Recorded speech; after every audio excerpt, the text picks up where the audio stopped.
Player 2 has entered the podcast. Welcome back, people, to Player 2 has entered the podcast. That podcast about video games, nerd stuff, and two friends catching up for the week. I am your co-host, Michael, aka MC Paperstacks, and with me, as always, is my co-host with the co-most, Derek, aka Full Metal Merc. And I'm back for the second week in a row. Oh my god, the co-host is here to stay, y'all. It's wild. Your family doing good this week? Yeah, we're doing good. We're all flushed. Great. Our insides are good. Thank you for those details as well. Oh yeah. We had a classic pre-podcast powwow. Pre-podcast powwow. Wow. Do you remember, God, like I think it was like the first 3 months we were doing this, like every single time we sat down to record, something went wrong. Yeah. Technical issue after Every technical time. issue. And we just started, doing separate recordings, and then your local recording software broke down, and then we had to spend an hour. Suffice it to say, we're trying a brand new software that one of our friend podcasts use called Zencastr. Yeah. Hopefully that works out. It looks like it's recording 2 separate recordings, though. Yeah, it's dope. Yeah, it looks pretty good. Okay, so we'll see how that looks and how easy it is to edit and how clean it sounds. And it could be horrible this week. And if it is, I apologize, because we're doing our main recording and our backups through the same system. I feel like that's a little insane, but here we go. Okay, so let's get into the week. It's been a week. We're living here in the area of the country where we're getting hit with them snow days. A lot of snow past couple of days. At first, I thought they were lying because it was supposed to snow hella on Wednesday. Oh, yeah? And it did not. And I was like, where is my winter wonderland? That ice came down Wednesday night, though. Were you out in it? Because I was out in it. I had to go pick up my kid, and I was slip sliding all over the road. Hell no. I was in the house. I'm not messing with that stuff because I don't have to. And it's great. What's funny, when it was snowing, it came down yesterday. I went out to try to shovel, and I shoveled way too early because then a few hours later, it was like I had done nothing. I look out today, and nobody shoveled shit. Yeah, I saw one of our neighbors. They were shoveling last night. I was like, what are you doing? It's still snowing. Yeah. It was like 9 p.m. and they're shoveling. I'm like, what is going on? Trying to get some exercise, get ahead of it. I don't know. We're bored. It's something to do. Yeah. We've been in the house for like 3 days now. Nora's been out of school since Wednesday. And they were just like, yep, no, we're going to close school. And Wednesday, it didn't even snow or anything. So I was like, damn, that was a whole day that she could have been in school learning about shapes and 3D stuff. Yeah. They didn't get a jump on closing Ben's school until Thursday. He was upset, though, because Thursday apparently is gym day. Oh, not gym day. He was trying to play dodgeball. He was very shitty about that. I was like, it's not much we can do, buddy. So we've been building Lego sets and watching Boba Fett. Hi. Boba Fett, the most recent episode 6. I thought it was only going to have 6 episodes. How long is it going? Do you know? I think 8. It's gearing up for 8, isn't it? Yeah. It seems more and more like Boba Fett and Mandalorian are intertwined, and they're both just kind of leading towards this kind of large event on Tatooine. Yeah, but when you think about it, it's like Mando isn't needed in the actual. Well, I mean, some would argue that he is needed because the show is that great. Boba Fett needs all the help he can get. He's got to squat up, dude. Yeah, but I just mean as far as like the plot line, like Mando doesn't really need to be involved. Like Boba should know enough people. Yeah, from his time with the Empire, but you know, I find it interesting that Boba showed up in the last few episodes of Mandalorian season 2. And then now Mando's doing the same in his season. It's kind of like they're weaving into each other's shows a bit, which I like. I'm into it. I know a lot of people are ragging on Boba because he's not quite as interesting as the Mandalorian and Mandalores. But again, you're comparing something that's really top tier to something that's pretty decent. I'm still enjoying the show. No. Yeah, no. And I like to give a lot of shows a pass, but I was just like, y'all aren't doing enough with this character. You're really Episode 6 is good, though. Episode 6 is great, but Boba Fett's in it for like 2 minutes. Okay, well, I'm okay with Boba Fett just takes a back seat for a bit and then, decides maybe the best of Boba Fett as a character is yet to come. Maybe. I'm saying. If we get him riding a Rancor in episode 8, then I'll be like, okay, Boba Fett's a badass again. Exactly. Even though there are like starfighters and shit, riding a Rancor just seems way more hardcore. Exactly. So yeah, I've been hanging on to a particular story for a while, and I thought I would tell it since it's kind of a light week. I think I mentioned before, and I think I even mentioned on the show that I met one of my inspirational heroes, Tim Rogers, who is actually local to us. I don't think he was born in Indy, but he grew up in Indy. Oh, okay. I actually discovered him, I think it was back in 2017 or 2018 when he got hired by Kotaku. But he had a long, illustrious career before that. He had done video game development, writing, all kinds of stuff. But I was really into his videos and kind of started to form a parasocial bond. Now, are you familiar with the term parasocial relationship? No, not really. It's the term given to a person who forms an attachment with someone who doesn't know that they exist. Think of like a musician or an actor that you're a huge fan of. Yeah. You follow all their work, and now with social media, those lines get blurred even more because you might get lucky and they might retweet your shit or comment back on something you commented on. You know what I mean? Right. Then So, you're like, ooh, best friends. Yeah, exactly. It's become a bit of an internet meme, and people have pointed out that there are obviously pitfalls to it. People get too familiar, and it's seen as derogatory, but I don't think in and of itself. I mean, to not have any kind of emotion tied to someone that you look up to or admire would be weird. You'd be weird for that. You know what I mean? Yeah. But obviously some people take it too far. So I was just like becoming a big fan, you know what I mean? And I was just like, this dude is cool. And like, I want to be a writer because his writing is just like, pow, up here. And so he inspired me to start writing articles locally for my job's gaming group. And I got really into that. I started following him on Twitter. And in 2019, he was like, hey, I'm going to be in town for the holidays. Indy. If you in Indy, let's meet up. And I was like, what? I'm Indy. He's talking to me. Exactly. So I responded on the thread, and he got into the DMs of everybody that responded and said, hey, we're going to meet at Waffle House on such and such day. And I was like, fuck yes. So I'm all excited to like meet I was like, one, ask him all these questions about writing and, how he got into it and talk about video games. So I was super pumped. And I get there, and another guy got there about as early as I did because I think I was the first one there, and he had drove all the way from Michigan to see Tim. I was like, Jeez. bro, that's crazy. Or maybe it was Minnesota. It was an M state.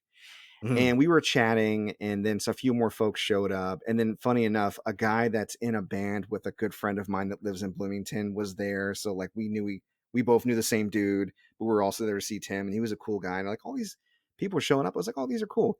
I hated that we met at Waffle House though, because you know how Waffle House is. Like the tables, you can put 4 people at a table.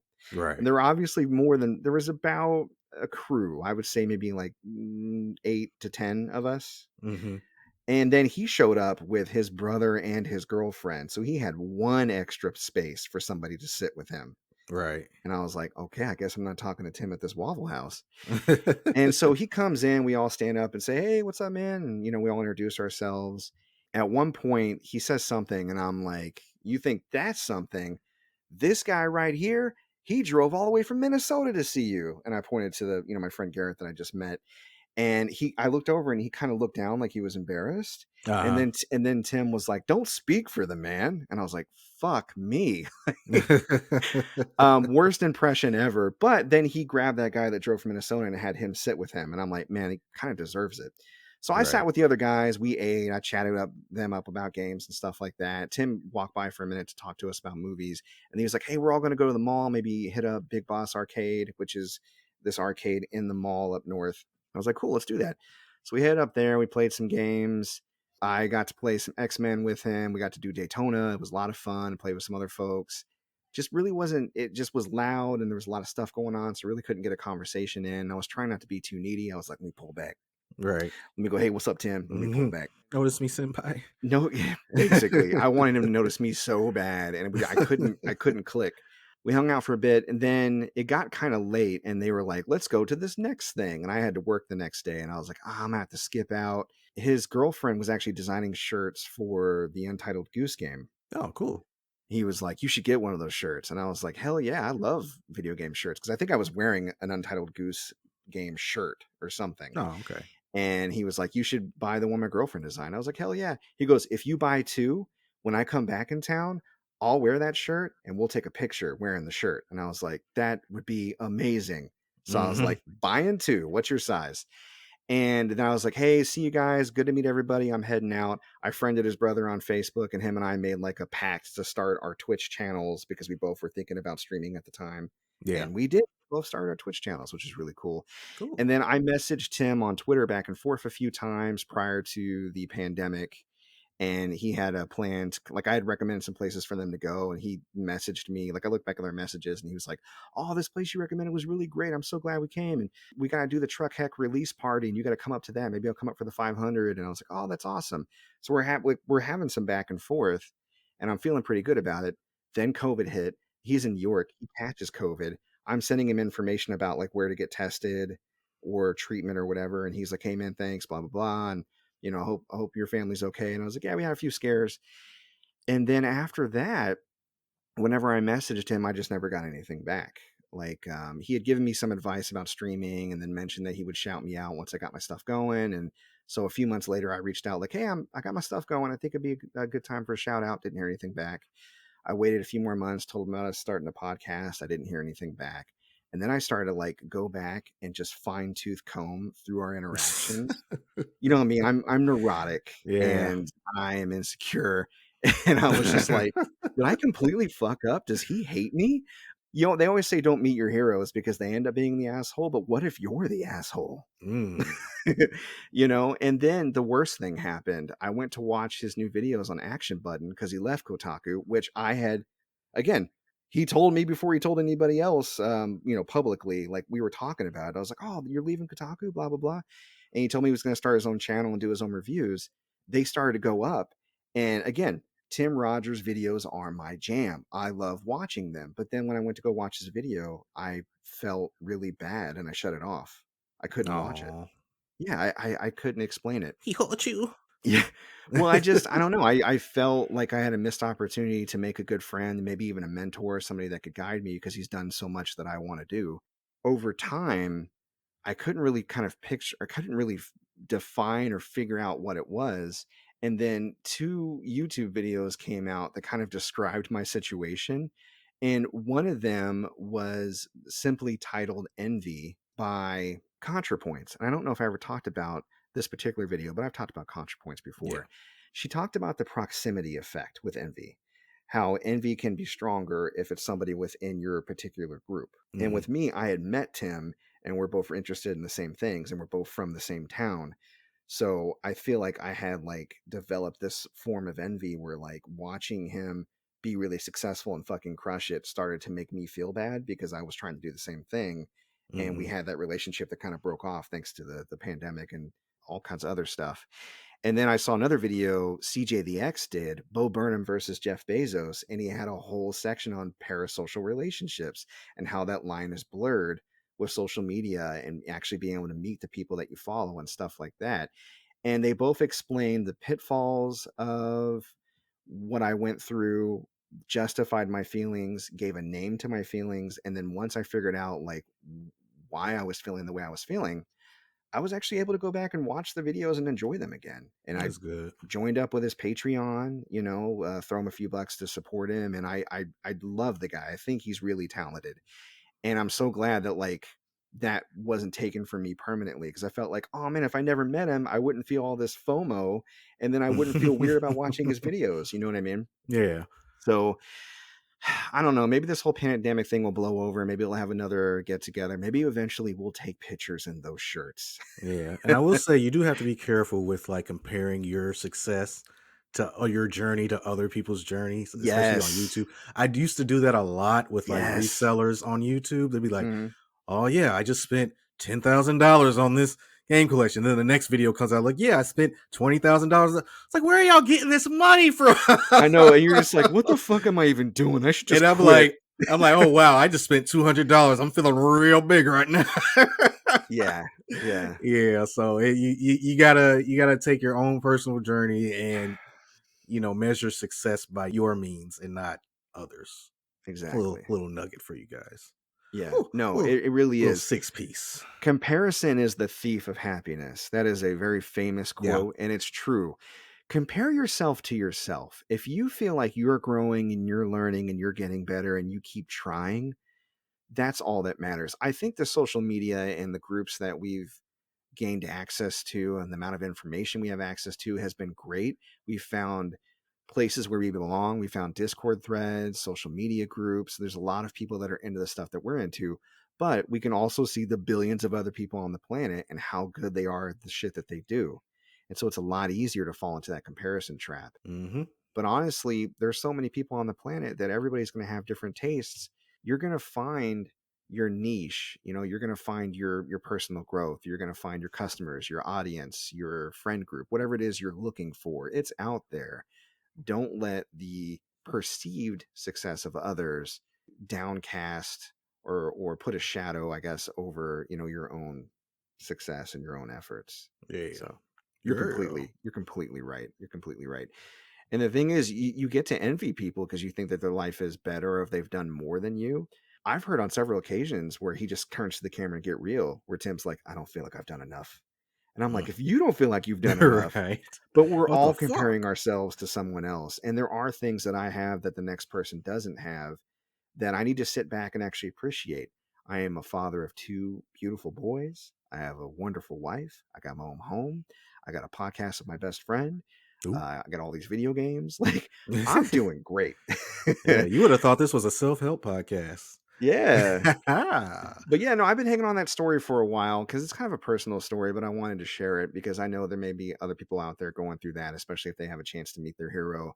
I think you should take that opportunity, temper your expectations though, and understand the feelings and emotions that may come along with that depending on how that meeting goes. So for sure. Video games. Ooh, yeah. Let's get into it. All right, what you been playing this week, man? So I played a little bit of Asura's Wrath. Mm. Just a little bit, the next chapter or whatever. And I mean, it's the first gameplay section where you actually is the third person action type gameplay. And playing it again, I was like, yeah, this was my least favorite part because it's very like repetitive and bare bones, and it's not flashy like those cutscenes. But you have to get through those points to get to the flashy cutscenes. So that's just how I feel about that. Played Mario Party Superstars yesterday with the whole family. It was a lot of fun. Vicky ended up winning. Was very upset. She stole a star from our daughter. Wow. Now, it wasn't on purpose. She had planted one of those piranha plants, and Nora landed on that space and stole the star. So, what are you going to do? That's messed up. I always here's the thing. I always win at the mini games, and I feel like I'm feeling myself. And then at the end of the game, it's like, ha ha, you ain't shit. You lose. And I'm like, damn it. That's how Mario Party do. Like, you can win all the mini games and still lose the game, which I kind of don't like. Yeah, and even if I turned off bonus stars, sure, I'd probably win more, but I feel like bonus stars makes it more fun, more interesting. Everybody gets to have a good time. Everyone has a chance. If you're playing with your wife and your daughter, I think that helps because then they do have a shot at winning. Not to say that they can't win, right? But if she doesn't play those types of games as much, and it sounds like you do win most of the mini games, and your daughter especially, it helps even things out. I get it. Yeah, it's fun. And it's cool that you can turn it off. Right. You know what I'm saying? Final Destination, Fox, no items. Right. And unfortunately, man, I put it on 15 turns, and I was like, once it got to turn 10, I was like, fuck, I should have did 10 turns. Because it begins to be too much. Yeah. Too long. Especially when you got a little kid and you're like, okay, go ahead and press the button so we can, get this moving. Yeah. Been playing this for like an hour and a half. Let's Yeah, I have a similar kind of flow with building Legos with Ben. He likes to stop every now and then and play. You know, which is cool, but I'm also like, I'm eager to get this thing built. So right. Don't drag me into this and then leave. Yeah, so I get it. I completely get it. Well, cool. Yeah, man. What you been playing this week? So I have been playing nothing but Pokemon Legends Arceus. Man. Nothing but Arceus, man. And I'm obsessed. It's still the greatest Pokemon game. So it sounded a bit like hyperbole last week, and I was like, this is the best Pokemon game of all time. I do want to add an addendum to that. I don't take back anything I said last week, but I realize that this may not be for everybody who is a Pokemon fan, so let me explain who it's not for. If you come to Pokemon because you like the gatekeepy rareness of shinies and you like the backdoor math of like effort values and individual values, and you like the competitive nature of building a team that you can pit against real people, none of that's here. It's way easier to get shinies. It's still like rare, but like I've already gotten one this week. I got a shiny Starly. It was great. Ooh. It becomes easier the more you fill out your Pokédex. There's no competitive battling with real people. Just you can trade with real people. That's it. Trading is hilarious, by the way. The Pokeball like rockets off like it's going off to space. Oh, It's yeah. funny. Yeah. The effort values, you get like this grit, like this sand that you can get from releasing Pokemon or just catching Pokemon in the world. Like it ends up being like items they hand to you.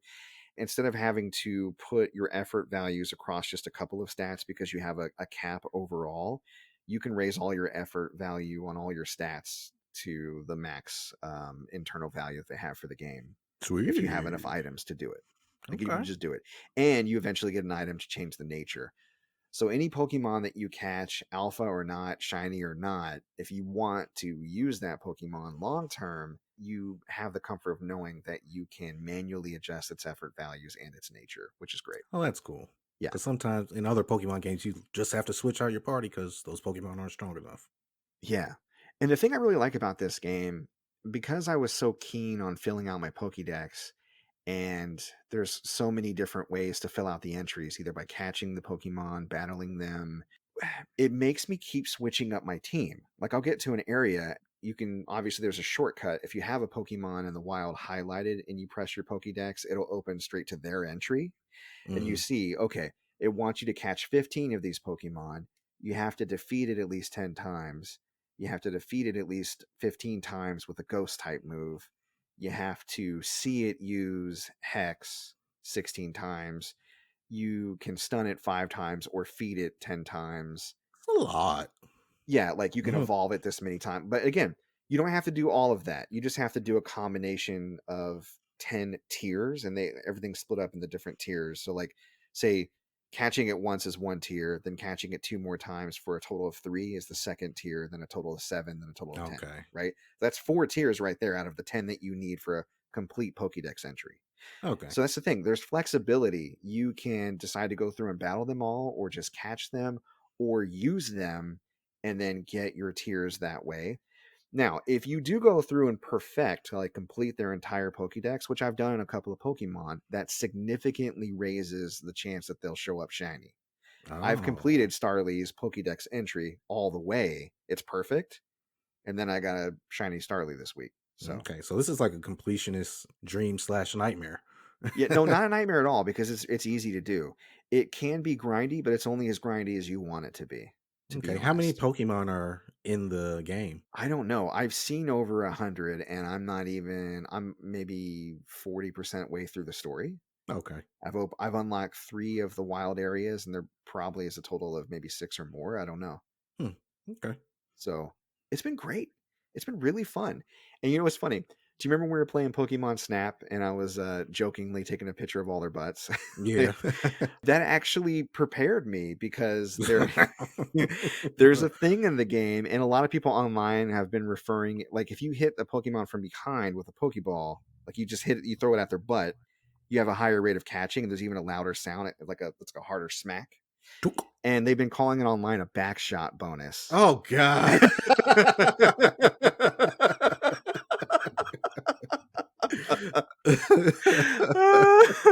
Unironically, these white people are like, I got a Backshot Bonus. It's like, boy, you better stop. Right. You don't know what that means. You don't know what that is. You better get out of here with that. Yeah. So I've been going after these backshots in Pokemon, baby. Oh, man, especially with that Rapidash. Got all that ass. You know what I'm saying? No. No. All you've been doing is getting back shots on golems and Snorlaxes. Back shot on that big old ass. Oh boy, back shot bonus. There are so many tools that they kind of introduce to you, but they don't really go into. Like you can see if you have a Pokeball equipped, even if you don't, if you have a Pokemon highlighted, there's a little like thing that you just say X if you can't catch it. Because early on, if you don't have a high enough badge rating, I think they call it like a star rating, you can't catch certain alphas.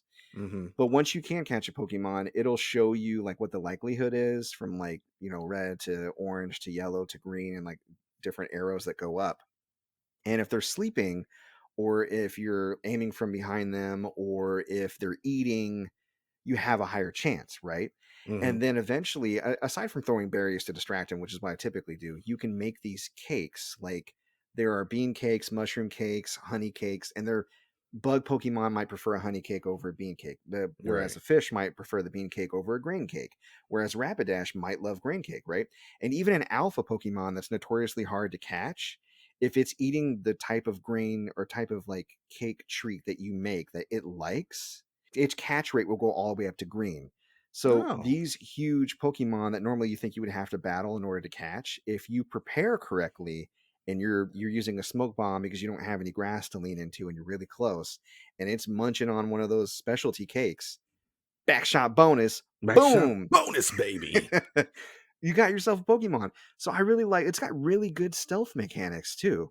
I just caught a Blissey, an alpha Blissey, and all the Pokemon got like 5,000-6,000 experience each. I was like, damn, I got that on tape. Yeah. Got that Backshot on tape, baby. Got that Backshot on tape. I'm about to upload it.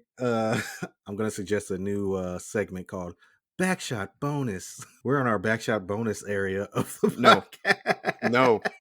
No, we're not doing that. We're not. I didn't sign up for that. No. Okay.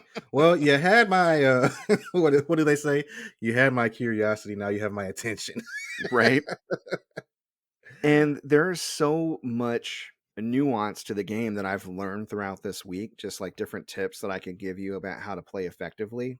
But I mean, that's the cool thing. It can be as deep or as shallow as you want it to be. And again, I'm going through it really slowly because I'm just having fun completing these Pokemon. And because I'm encouraged to use different Pokemon, like say if I run across a Pokemon that needs to be defeated with ground moves and I don't have anybody in my party using ground moves, and I go and I find a ground type Pokemon that actually gains Pokédex entries from using a certain ground move, well, now I'm getting like 4 Pokédex entries at a time.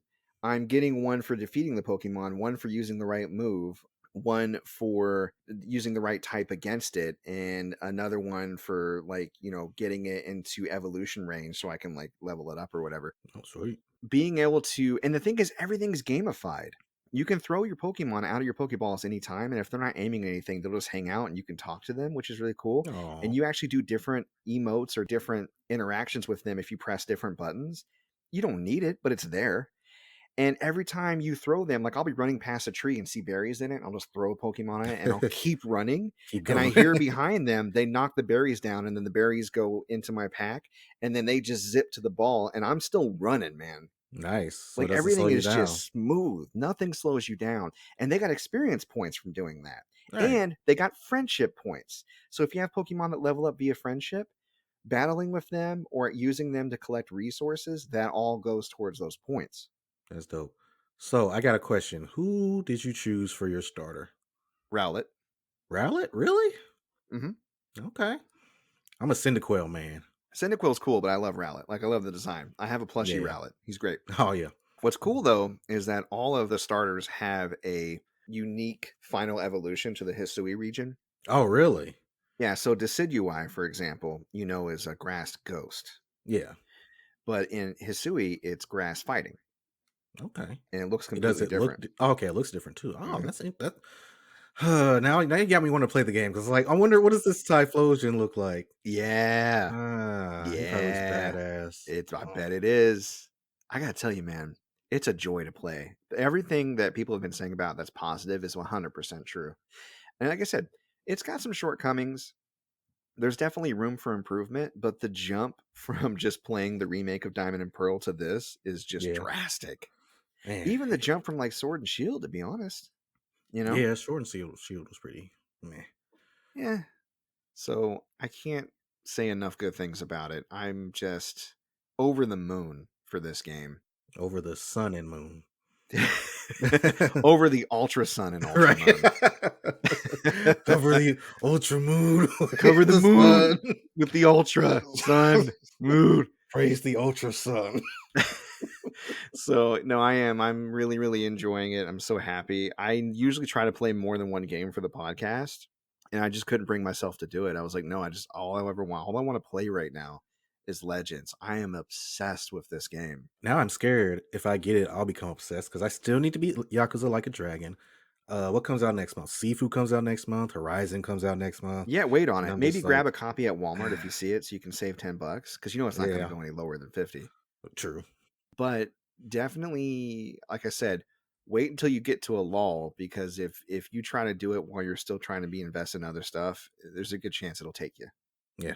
Take me, Arceus. Take me. So that's it. Well, I think it might be about that time to get into gaming news. Gaming news. Now, we got a few things here and there, and some stuff that you noticed, some stuff that I noticed. Let's get into it. One thing I noticed, I didn't think this was actually already not a function, but I just got a notification about it. You can finally link your Discord and your PSN account. Cool. So if you want people to know on Discord what you're playing on PlayStation Network, you can do that now. You can already do it with Xbox. Oh, okay. I don't know if it links with Nintendo Switch yet or not. I know you can with PC, so but cool. Yeah, knowing Nintendo, probably not. Speaking of PSN, data miners found box art for Cyberpunk 2077 in the PlayStation Network, which to me signals that that's coming soon, maybe coming soon again. I mean, we knew that it was going to be they were aiming for the first quarter of 2022, but I hadn't heard a whole lot about it. And we know CD Projekt Red, especially its track record specifically with that game.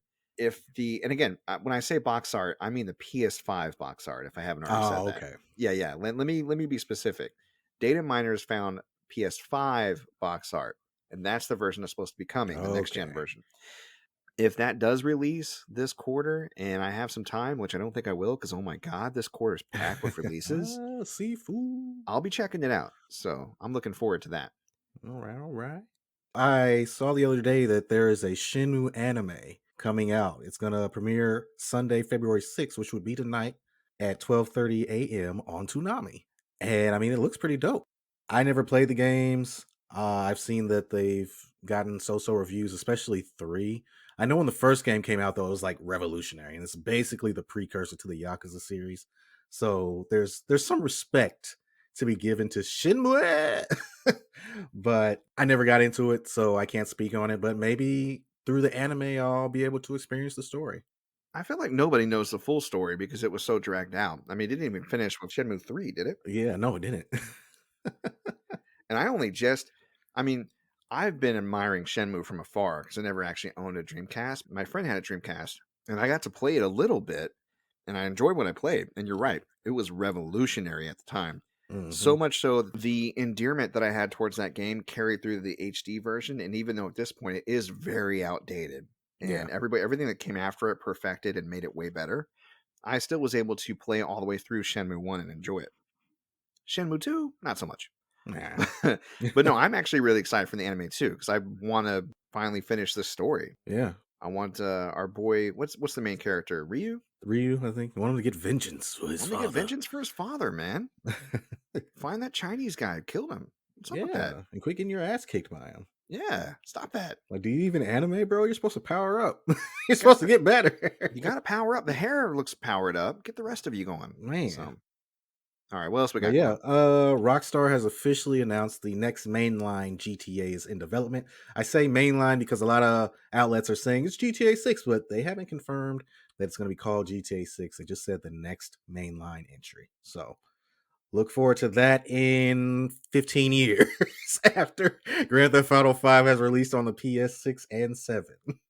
That's a really good point that you make, and I noticed that too, that they just said the main line, so it could be like a Grand Theft Auto Vice City again, but like or a different city that Vice they make City up. 2. Or saying, oh, look, imagine how it would blow up if it was like Grand Theft Auto San Andreas 2.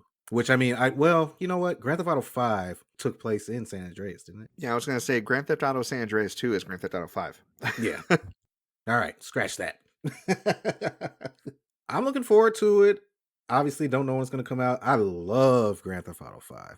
It holds a very, very special place in me and my wife's heart.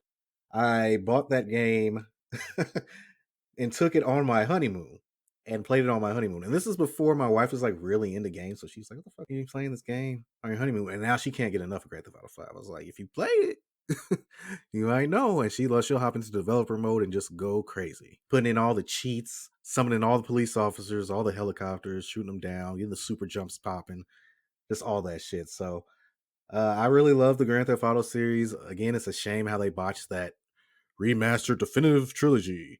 But, you know. Doesn't that developer mode let you shoot cars out of your gun like they're bullets? I don't know. I feel like it does. If it is, we might have to pop that in and check that out, because that's hilarious. Xbox is responding to pressure from the UK's CMA, for those not in the know, Competition and Markets Authority, to cancel and refund inactive Game Pass subs. Okay. Now, I was reading into this.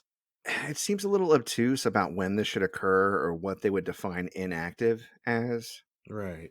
It sounds like they were getting pressure of possibly being regulated, and they wanted to avoid that, so they're jumping in to do their own thing. They mentioned that they're going to start this process in the UK, and eventually it'll be globally, so we'll see. But I found that kind of interesting.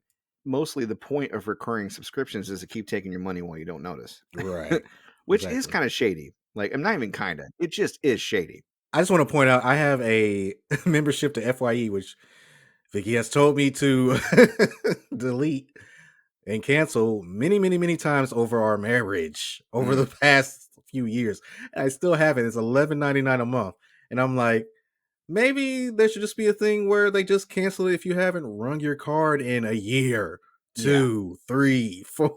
Or at least like prompt you to re-up, you know? Right. Yeah. So I definitely see, from a business standpoint, I see why you wouldn't want to do that, but at the same time, you got ethics coming into play. I like the way the wind is blowing on it, and I'm glad that Xbox is willing to play ball, but we'll have to kind of wait and see how that actually pans out. So yeah, interesting. Because it's like, what if you want to use your Game Pass subscription and then all of a sudden it's not there? I doubt that an active user, like, you know what I mean? Like, I think unused would probably be like not downloading for like half a year, possibly a year, something like that. Mm-hmm. So yeah, we'll see. So Sony recently did a showcase for Ghostwire Tokyo. This is that first-person paranormal shooter from Bethesda is publishing it, and it's made by Tango Gameworks. That's the studio that did the Evil Within series. Yeah, I was gonna say Shinji Mikami works on it, right? The Resident Evil guy. Yeah. Mm-hmm. Yeah, and it looks really cool, man. Like, we've seen gameplay from it before, but the main thing that makes it interesting to me is, like, it looks like it breathes new life into the first-person shooter genre, where, like, instead of like you're pulling out your gun and you're shooting, and then you're pulling out this other gun and you're shooting, there's different elemental powers that you can use, and you use them by doing different hand signs.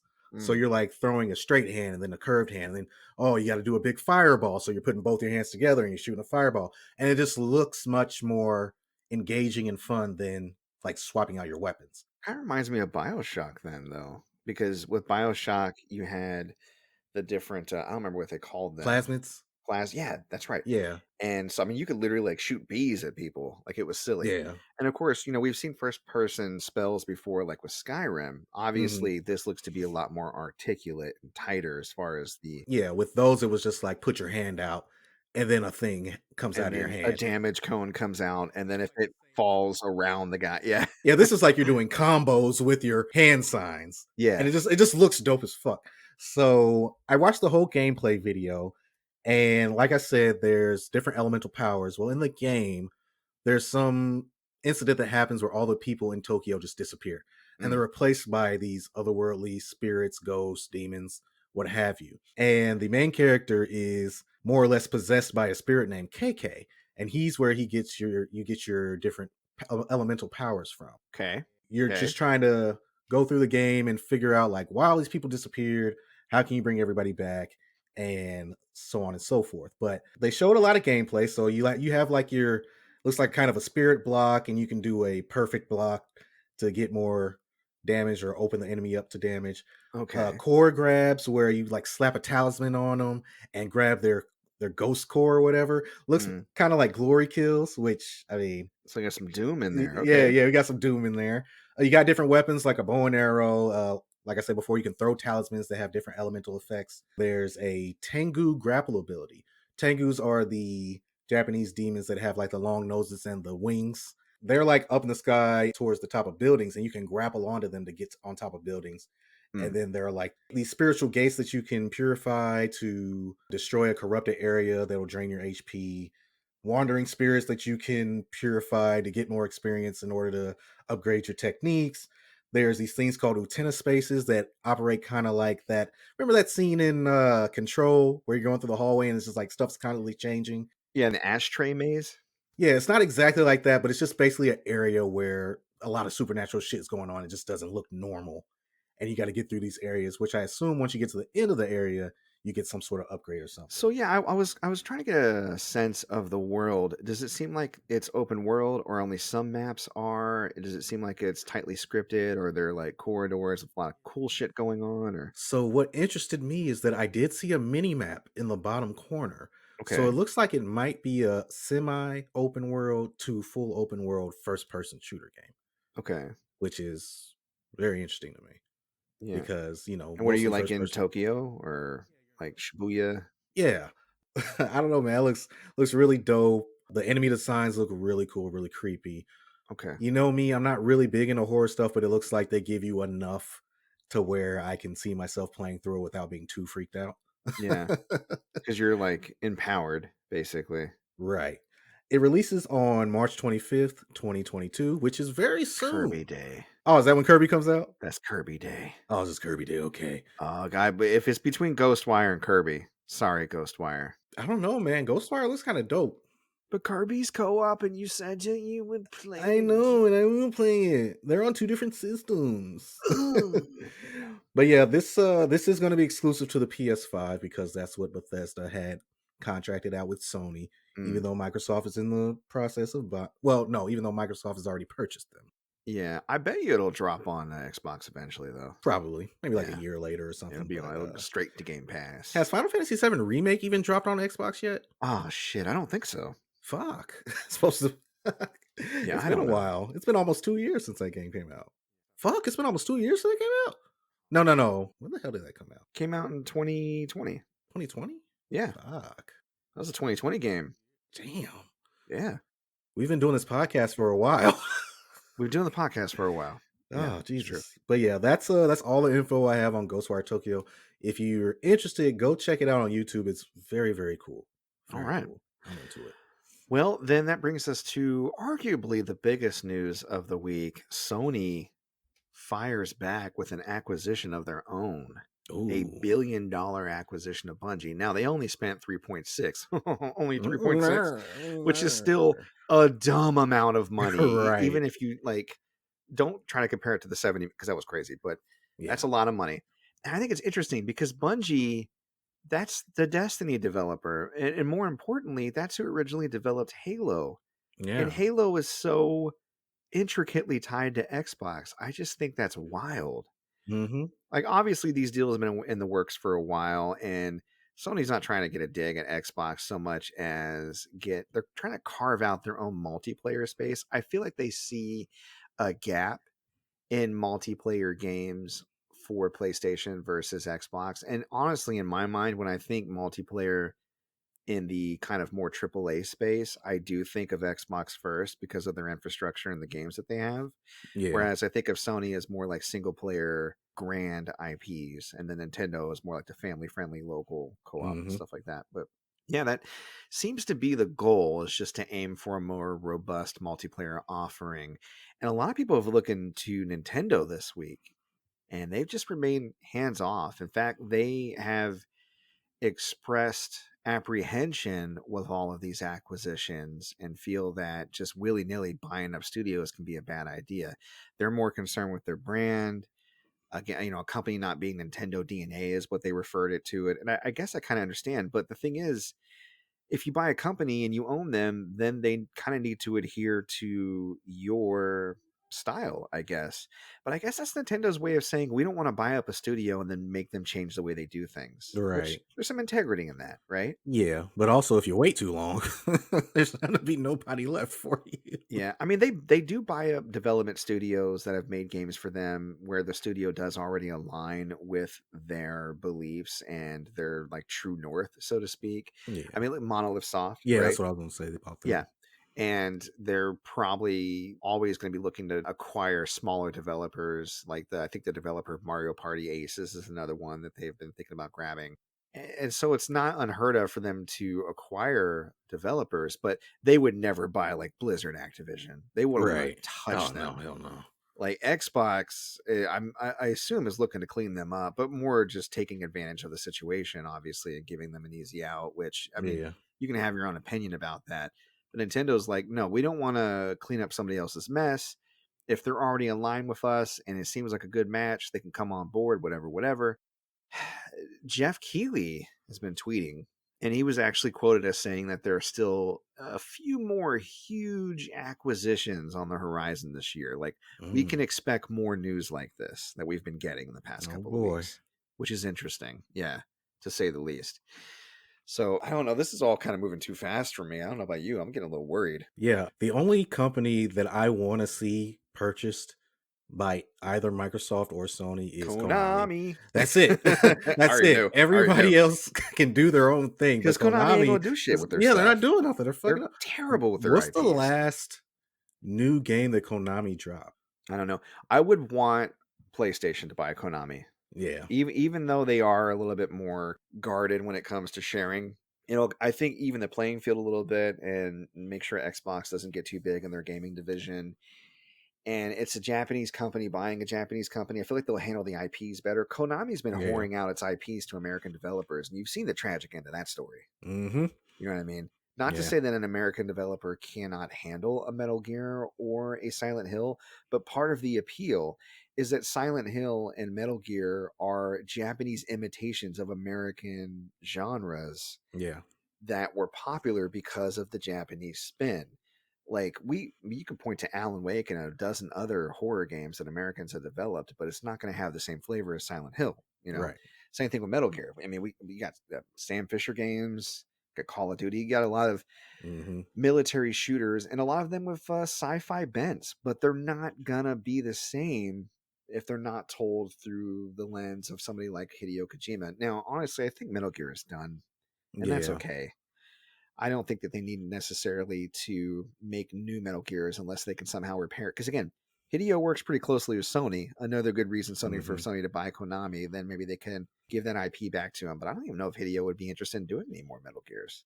Hey, you never know. Yeah. He's been trying to stop doing Metal Gear for the longest. Yeah. So, but yeah, I agree with you there. We're just gonna have to wait and see on this. I know that I had mentioned last week that Big Nakruma of Gamer Friends, he had a really interesting theory. For those of you who actually had a chance to go back and listen to their most recent episode, he thinks that Xbox is really pushing to put Game Pass on Sony. Yeah. And then eventually on Nintendo too. And that is really interesting. It's big boy moves. It is a big boy move. Big boy. It's something that I feel like I could get behind too. If they consolidate that service across platforms, then you can kind of stick with whatever system you want. You don't necessarily have to worry so much about who holds the IP. It's an MLB The Show situation. It's produced by PlayStation on the Xbox, vice versa. Yeah, I don't think that Sony is going to be down for that, especially since they're working on their own competitor to Game Pass in the background. But, I mean, I guess it all just depends on the money. And these other acquisitions we see and how they're making moves. And, yeah, we're going to have to wait and see. But, either way, it's going to be a fucking interesting year for video games, man. Yeah. Ooh. All right. Speaking of interesting, we got another listener question this week. Okay. Yeah. Our very first guest. Do you remember our first guest? I do. Emperor Remiel, Sean. He reached out actually on Facebook, and he wanted to know how we feel about the Knights of the Old Republic remake news in regards to the change in combat. So for context, Star Wars KOTOR remake, it's being built from the ground up with the latest tech to match the groundbreaking standard of innovation established by the original, quote, Sources have said that the remake may no longer have combat that features some form of taking turns, and that they're opting instead for a completely action-based combat system, drawing inspiration from games like God of War and Neo 2. Honestly, I was expecting this because we already have a pretty good port of the original, and this is early BioWare, but if you look at latter-day BioWare, they were already going in that direction. Look at the jump from KOTOR to Mass Effect 1 to Mass Effect 2. And then look at stuff like the Final Fantasy 7 remake. I was expecting something more like that, to be honest. Yeah, I don't when I hear people, I've never played it, but when I hear people talk about it, I don't hear them talk about so much the gameplay as the story, which leads me to believe that that's the most important piece of that game. I mean, the gameplay is fun, but it is basically two characters doing animations in front of each other and then numbers ticking. And that's that old style of combat that, was fine for back in the day. But because we have the technology to kind of make the gameplay more engaging and still have that RPG skeleton, I was expecting that. I'm for it. Yeah, no, I'm down with it. And if you want to play classic KOTOR, get it on your Switch, or grab an old copy, or play it on Game Pass. Like, there's so many other ways to play the original if you want, and it looks great. Yeah, and I will say that sounds very similar to Xenoblade Chronicles as far as the gameplay, where they just kind of do animations back and forth. And I love that in Xenoblade Chronicles, but for some reason, I just feel like I want it in a Star Wars game. Like, I want to do the things. Yeah. Especially after playing Fallen Order. Come on. Yeah. No, I mean, I'm out. I think you would have liked it back in the day because you like RPGs. I think it's a great game, but given the choice between turn-based combat and the original Final Fantasy and what they came up with for the remake, please. Yeah. More remake, please. I don't mind turn-based, but again, I just got off of doing the Diamond and Pearl remakes, and now I'm playing Legends Arceus, and it's still turn-based, but they made so many of the actions within the overworld, and they don't move you to a different loading screen. Like, there's streamlining when you move it to an action RPG. It gives you more time to play the game. Yes. You're playing the game more. Yes. There's less downtime and less watching numbers tick, which, again, if that's your thing, you have access to that. But I'm glad that they're really going hard with this remake and allowing it to be its own thing, because I think that's what made Final Fantasy VII Remake so successful. Yeah. So sure. I am in support. Emperor Remiel offered his opinion. He also thinks it's a good change. He thinks KOTOR is an awesome game, one of his personal favorites, but the combat, in his opinion, is heavily dated. Yeah. I think that we could agree. Again, there's a place for it. There are new games that come out that utilize similar combat if you're into it. It's not like there's a dry spell for that type of thing. And you still have really decent turn-based games that are coming out. But I am for it moving in a different direction to set itself apart gameplay wise from its inspiration. So yeah, and if, like I said, if Xenoblade had an action type combat system, it'd be the fucking best game ever. Yeah. It really would. Yeah. No, it'd be great. All right. Well, I got one question for you. I just gotta ask this week. My good friend Derek, what you feeling? I am feeling a new Netflix limited series called The Woman in the House Across the Street from the Girl in the Window.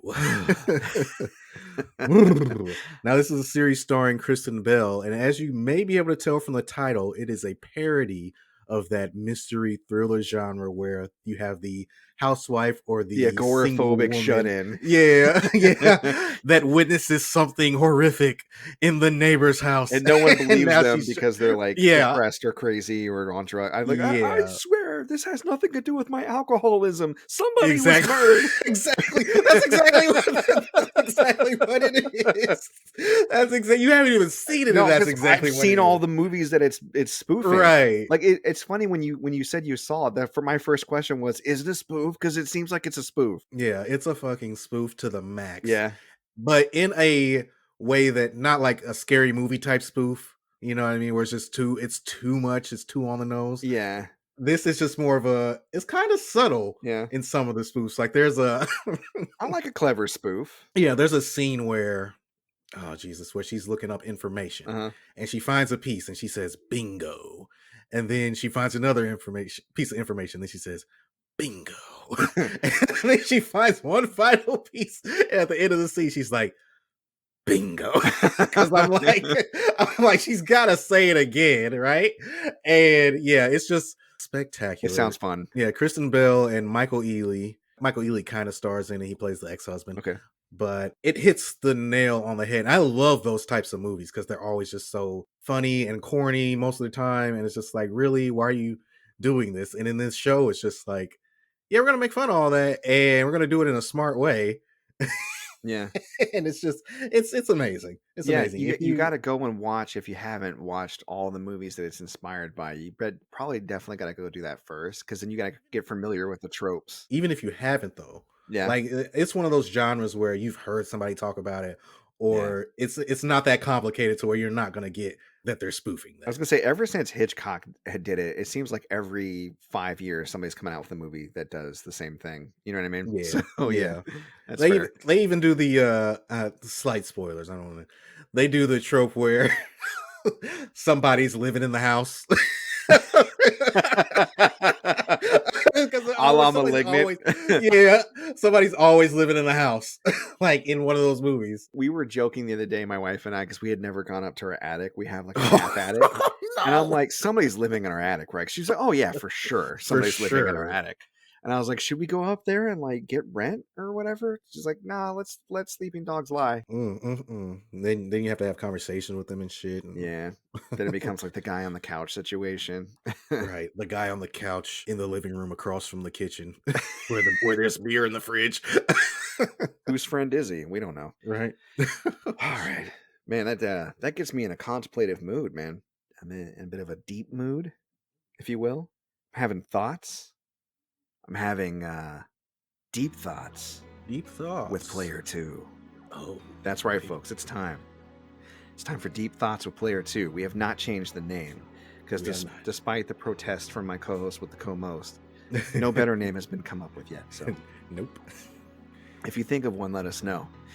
This week's quote comes from the game Alan Wake, which a game full of good quotes because the main character is an author. So, of course, he's going to wax poetic about his life. Mm-hmm. And I grabbed this particular quote. I thought it was a pretty good one. Alan Wake says, "If our lives are already written, it would take a courageous man to change the script." Wow. That's deep thoughts. That's some deep thoughts right there. What do you think about that quote there?